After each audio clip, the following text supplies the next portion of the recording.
ne peut absolument pas se permettre à l'heure de l'urgence climatique. Donc encore une fois, notre gouvernement, ce qu'il décide, c'est de nous mener droit dans un mur. Il sait qu'on doit rester sous la barre des 2 degrés de réchauffement global, et lui, il est en faveur d'un projet qui est aberrant et d'un projet qu'on peut appeler d'un grand projet inutile à imposer. Donc ça, c'est la première chose. Et la deuxième chose, c'est qu'on ne peut pas laisser le secteur de l'aviation croître. L'aviation, au niveau mondial, ça représente 5% des émissions de gaz à effet de serre. 5% des émissions de gaz à effet de serre, c'est équivalent à un pays comme l'Allemagne. Et donc ça, c'est pareil, on ne peut plus se le permettre aujourd'hui. Et donc nous, ce qu'on dit, c'est stop. Stop, on ne veut pas de ce monde-là, on veut un autre monde, et on décide de lutter contre ces extensions-là, contre les projets aberrants comme celui d'EuropaCity et tous ces projets inutiles et imposés. Et donc concrètement, nous, ce qu'on voulait dire aussi aujourd'hui, c'était que cette victoire, elle est gagnable.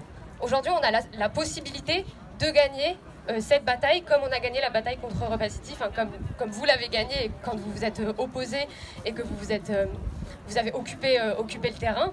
Et donc concrètement, j'ai presque terminé. Concrètement, aujourd'hui, on peut gagner aussi la bataille contre le Terminal 4. Il ne faut pas se laisser faire.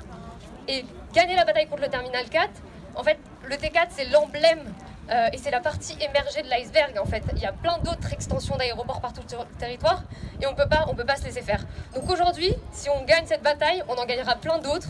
Et du coup, je vous appelle à nous rejoindre massivement le 3 octobre pour une action de désobéissance civile de masse, massive et familiale. Merci.